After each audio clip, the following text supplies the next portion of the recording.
سيدنا سيدنا شفيعنا حبيبنا مولانا محمد وعلى آل سيدنا আল্লাহ তুমি দয়া করো নসিব করো মদিনা নবীজিকে না দেখাইয়া কবর দেশে নিও না আল্লাহুম্মা সাল্লি আলা মাওলানা মুহাম্মদ ওয়া আলা আলি সাইয়্যিদিনা মাওলানা। উপস্থিত গোলাচলে করণী জামি মসজিদে পবিত্র দিন জুমার দিন জুমার নামাজের জন্য যে সমস্ত মুসলিম বৃন্দ মসজিদে এসেছেন সকলকে আমার অন্তরস্থল থেকে সালাম জানাই। আসসালামু আলাইকুম ওয়া রাহমাতুল্লাহি ওয়া বারাকাতুহু। আল্লাহ তাআলা দরবারে লাখ কোটি শুকরিয়া আদায় করছি যে আল্লাহ তাআলা আমাদের সকলকে পবিত্র দিন জুমার নামাজের জন্য মসজিদে আসার বসার ইবাদত বন্দেগী করার তৌফিক দান করেছেন। শুকরিয়া আদায়তে সকল মিলে একবার বলি আলহামদুলিল্লাহ। আগনিত দরুদ সালাম সেই অদৃশ্য সংবাদদাতা নবীর প্রতি পেশ করছি যেই নবীজি গায়বের খবর প্রকাশ করতে কৃপণতা করেন না। সকলে মিলে সেই নবীজির প্রতি একবার দরুদ শরীফের হাদিয়া পেশ করে বলি সাল্লাল্লাহু আলাইহি ওয়াসাল্লাম। দরুদ সালামের অগণিত ফজিলত এবং বরকত রয়েছে। যে ব্যক্তি জুমার দিনে নবীজির উপরে 80 বার দরুদ শরীফ পাঠ করবে মহান রব্বুল আলামিন ওই ব্যক্তির 80 বছরের গুনাহকে মাফ করে দিবেন। তাই আমরা সকলে মিলে চেষ্টা করব কমপক্ষে 80 বার করে নবীজির উপরে দরুদ শরীফ পাঠ করা। মহান রব্বুল আলামিন সকলকেই সেই তৌফিক দান করুক। সকলে মিলে বলি আল্লাহুম্মা আমিন। আমরা গত জুমা থেকে আলোচনা করছিলাম আলা হযরত ইমাম আহলে সুন্নাত ইমাম আহমদ রাজা খান আলাইহি রাহমাতুর রহমানের জীবনী। আলা হযরত আজিমুল বরকত তিনি এমনই একজন ব্যক্তি যিনি 1400 শতাব্দীর মুজাদ্দেদ এটি প্রতি 100 বছরের মাথায় একজন করে মুজাদ্দেদ আসেন।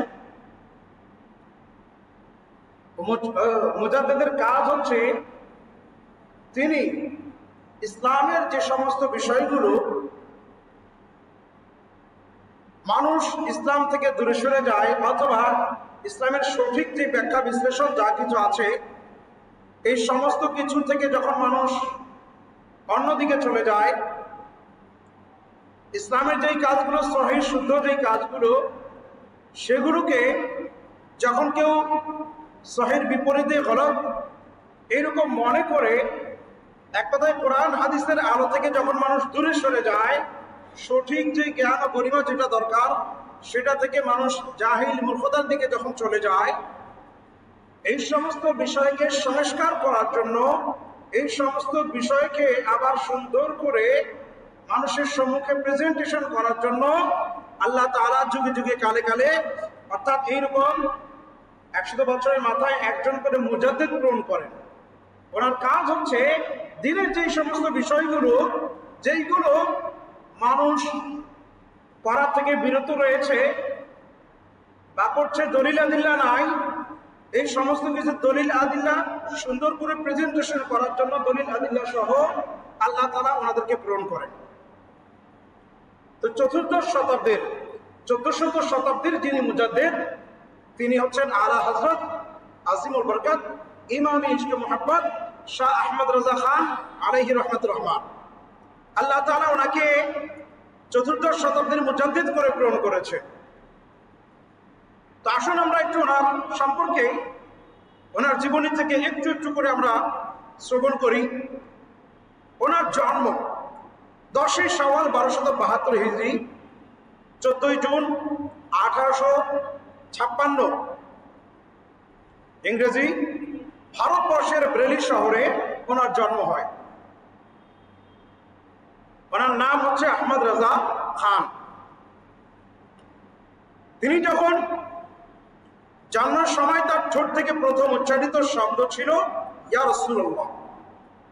এ থেকেই বোঝা যায় তার অন্তরের শৈশব থেকেই রাসূল পাক সাল্লাল্লাহু তাআলা আলাইহি ওয়া সাল্লামের প্রেম গাথা ছিল। একবার এক জটিল ফিকহি প্রশ্নে অনেক আলেম নীরব রইলেন। তখন কিশোর বয়সী আলা হযরত ইমাম ইশকে মুহাব্বত এত সুন্দর করে উত্তর লিখলেন, উত্তর ও এর গভীর দলিল সম্মিলিত ছিল যে সিনিয়র আলেমরা যারা তারা অবাক হয়ে গেলেন। তারা অবাক হয়ে বললেন, এই ছেলেই একদিন যুগের ইমাম হবে। জোরে বলুন না সুবহানাল্লাহ।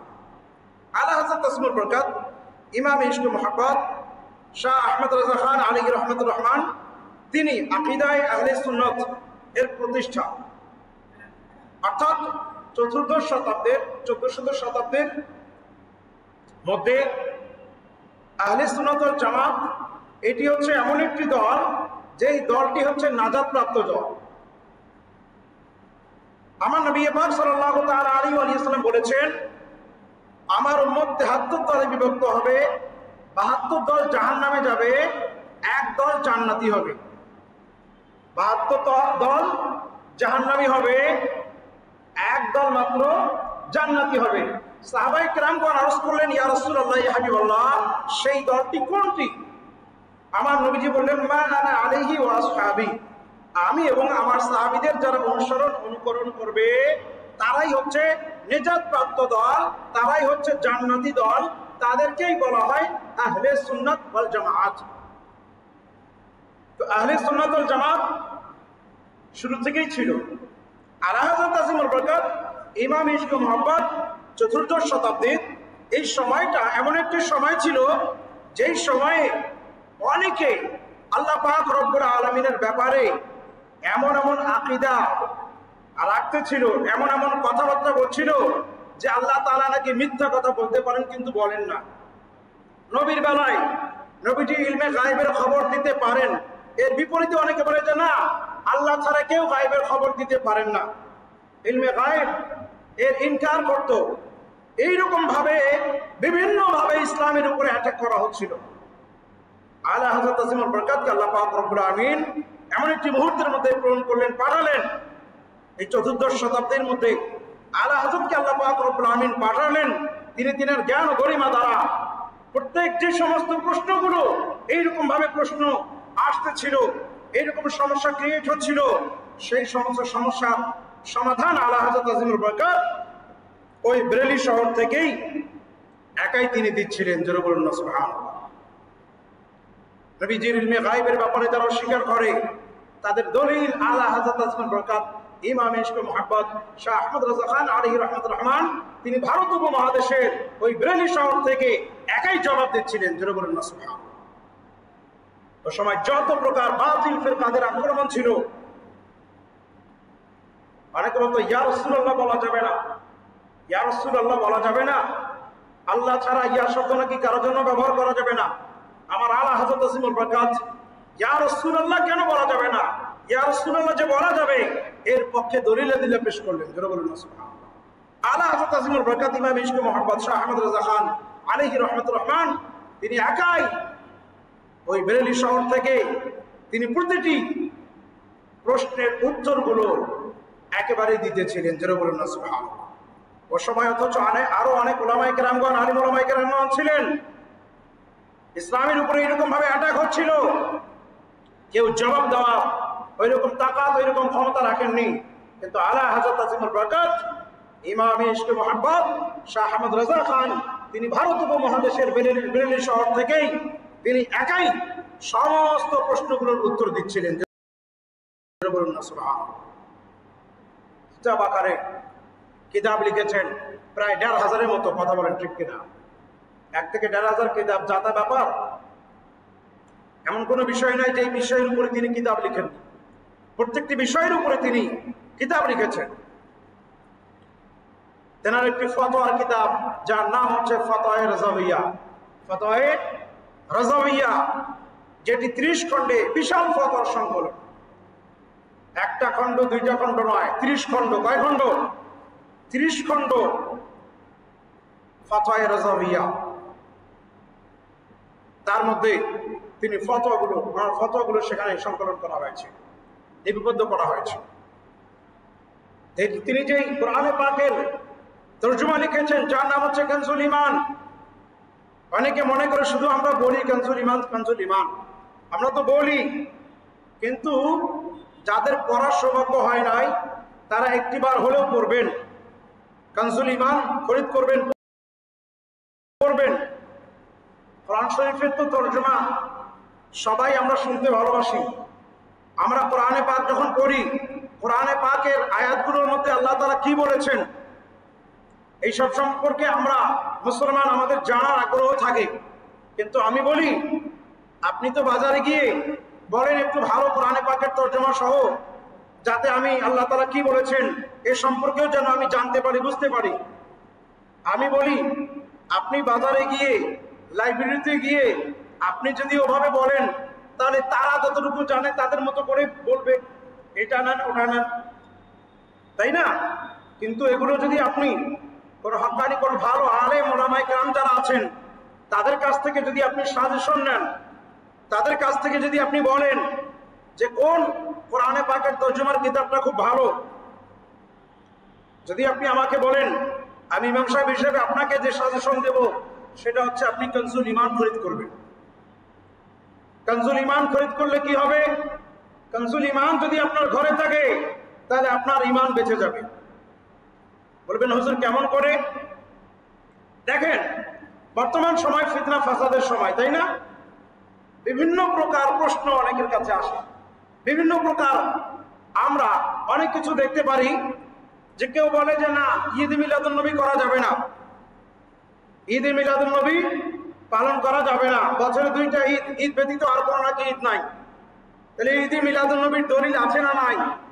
আপনার ঘরে যদি কানজুল ঈমান থাকে তাহলে আপনি ওই কানজুল ঈমান খুলবেন, আপনি দেখবেন কানজুল ঈমানের ভূমিকার পূর্বেই দেখবেন যে খুব সুন্দর করে যে বিষয়গুলো সম্পর্কে বর্তমান সময়ে অনেকে ফিতনা ফাসাদ ছড়াচ্ছে, সেই ফিতনা ফাসাদ যেগুলো ছড়াচ্ছে সেগুলোর প্রতি জবাব, সেগুলোর দলিল আদিল্লা আপনি এই কানজুল ঈমানের মধ্যেও পেয়ে যাবেন। সেখানে কোন আয়াতের মধ্যে দলিল আছে, আয়াত সহ লেখা আছে। নবীগণ নিষ্পাপ না পাপী? নবীগণ অবশ্যই নিষ্পাপ, এসব সম্পর্কেও আপনি পাবেন। এক কথায় কানজুল ঈমান যদি আপনার ঘরে থাকে, কানজুল ঈমান যদি আপনি সাথে রাখেন, ওই কানজুল ঈমান যদি আপনি পাঠ করেন, যদি আপনি পড়েন, তাহলে আপনি দেখতে পারবেন তার মধ্যে খুব সুন্দরভাবে, এত সাবলীলভাবে, খুব সুন্দরভাবে অর্থগুলো করে দেওয়া হয়েছে, তর্জমা করা হয়েছে, যেটি আপনি খুব সহজেই আপনি উপলব্ধি করতে পারবেন, বুঝতে পারবেন।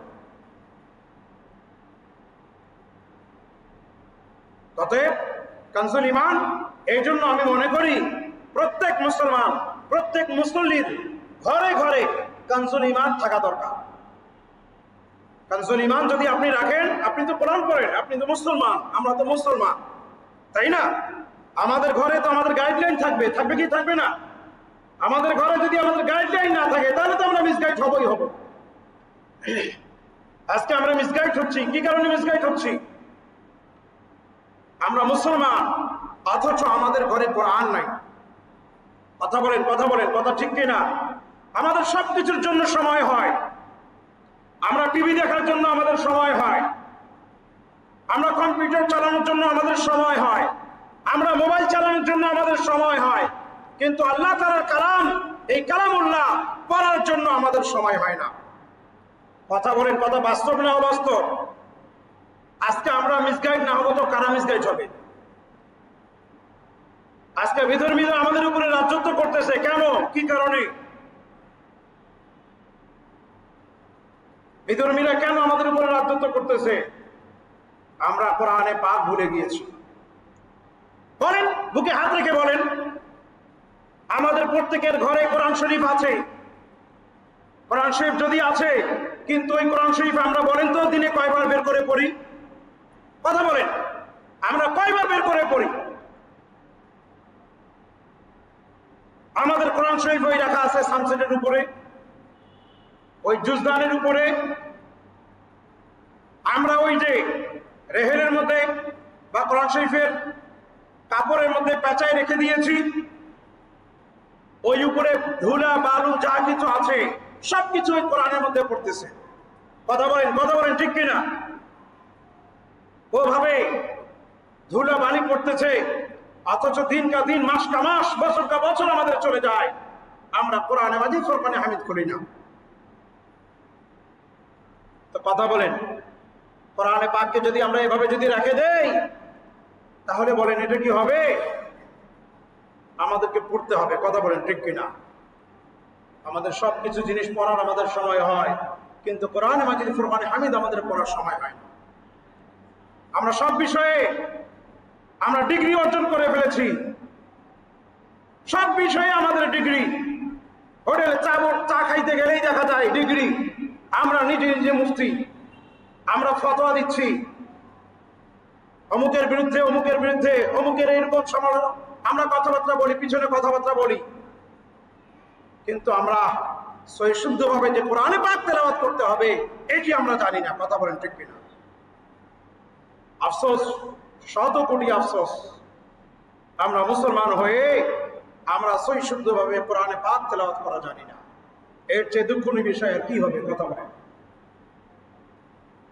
আমাদেরকে উচিত প্রত্যেকে কালামুল্লাহ পাঠ করা, সহিশুদ্ধভাবে পাঠ করা শিখা, কিন্তু আমরা তো নিজেও শিখি না, নিজেও জানি না, আমাদের বাচ্চাদেরকেও আমরা শিখাই না। সহিশুদ্ধভাবে কোরআনে পাকের যদি কোথাও ব্যবস্থা করা হয় আমরা সেখানেও পাঠাই না। যদি আবার পাঠাই সেখানে আবার বলি আবার কোরআনে পাক শিখতে গেলে আবার টাকা লাগে। অথচ আপনার সন্তানকে আপনি গণিত, ম্যাথমেটিক্স, আপনি ইংলিশ, আপনি ফিজিক্স, কেমিস্ট্রি, আপনি এগুলো প্রাইভেট দিচ্ছেন, আপনার মাসে তার পিছনে টাকা পয়সা, অনেক টাকা পয়সা, 3-4 হাজার 5,000 টাকা পর্যন্ত আপনাকে খরচ করতে হয়। এতে আপনার গায়ে লাগে না, কিন্তু কালামুল্লাহ কোরআনে মাজিদ ফুরকানে হামিদ যেটা আপনার এই দুনিয়াতেও লাগবে, পরকালেও লাগবে, সেই বিষয়টাকে আপনি সহিশুদ্ধভাবে শেখার জন্য একজন শিক্ষকের কাছে যদি আপনি প্রেরণ করেন, আর সেখানে দেখা যায় ওই জায়গায় গেলে অনেকের টাকা বের হয় না। কথা বলেন, কথা ঠিক কি অঠিক? ঠিক কিনা? আমরা আজকে কোথায় কোন পর্যায়ে চলে গিয়েছি যে দুনিয়া এবং আখিরাত উভয়টাকে আমাদেরকে সুন্দর করে দিবে, উভয় জগতে আপনার আমার জন্য ভালো হবে, সেই জায়গায় আমরা পড়াতে গেলে সেই জায়গায় আমাদের অসুবিধা হয়ে যায়, আমাদের কাছে টাকা থাকে না। এগুলো খুব দুঃখনীয় বিষয়। কথা বলেন ঠিক কিনা? তো বলছিলাম আমরা প্রত্যেকে নিজ নিজ ঘরের মধ্যে কানজুল ঈমান রাখবো। কি ঈমান? একটু সকলে বলেন না, কি ঈমান? কানজুল ঈমান, খাজাইনুল ইরফান নিউজ কেবিনের মধ্যেও পাবেন। আপনি নিউজ কেবিনে যদি যান আপনারা, সেখানে কানজুল ঈমান বলবেন। এখানে অনেকে উর্দুভাষী, উর্দু কথা বলেন, অনেকে বাঙালি, উর্দুভাষী যারা আছে তারা উর্দুতে নেবেন কানজুল ঈমান। এটি উর্দু আছে, বাংলায় যারা আছেন বাংলায় এটা অনুবাদ করা হয়েছে, কানজুল ঈমান খাজাইনুল ইরফান।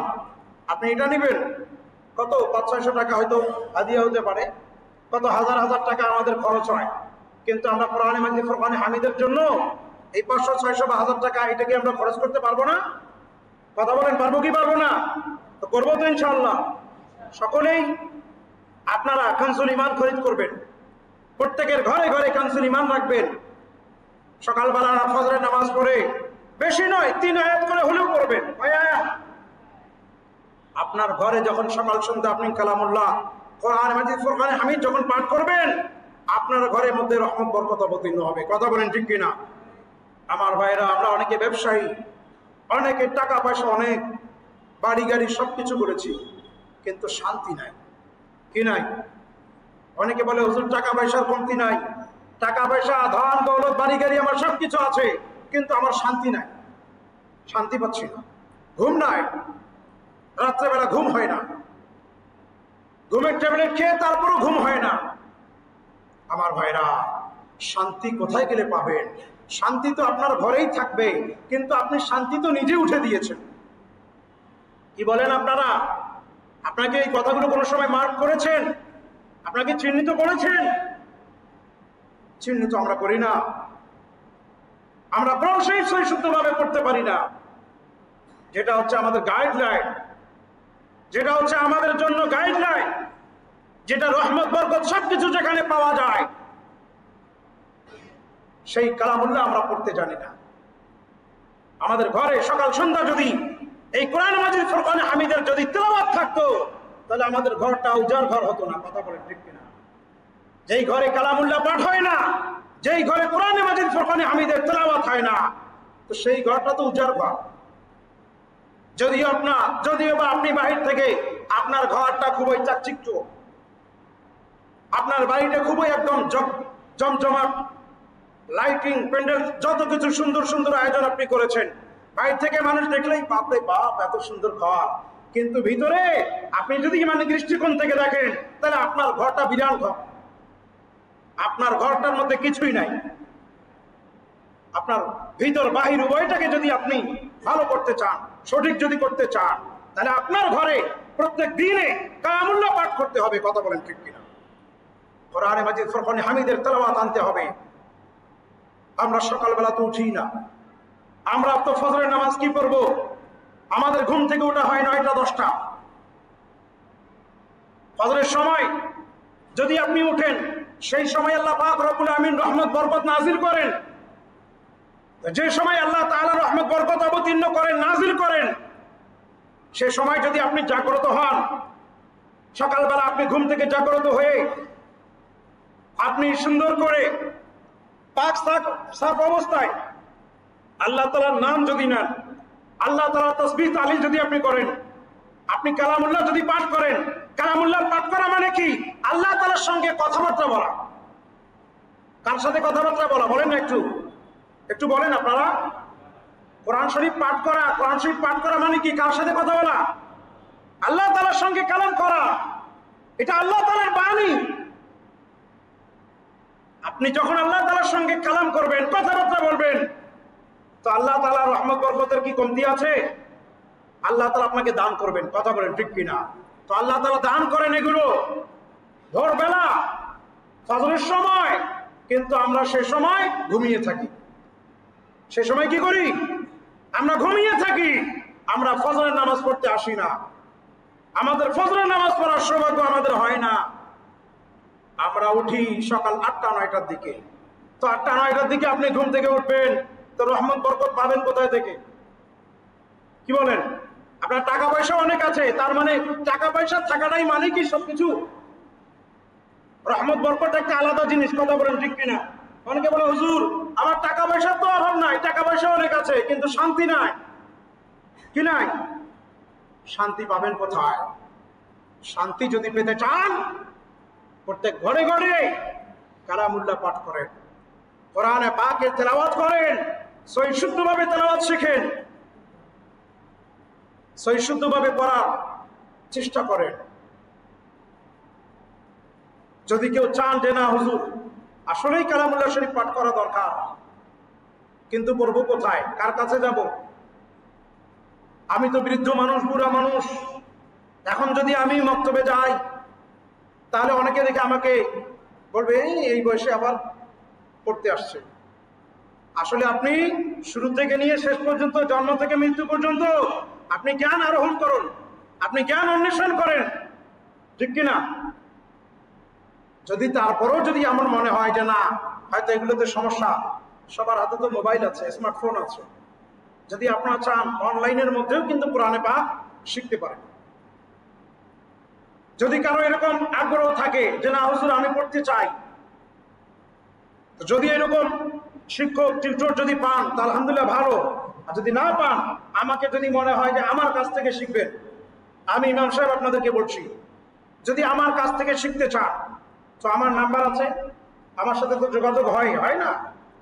যদি সবার সামনে বলতে যদি অসুবিধা হয়, আপনি আমার হুজুরে আসেন, আমার সঙ্গে সাক্ষাৎ করেন, আসেন, আমি আপনাকে শেখানোর ব্যবস্থা করব।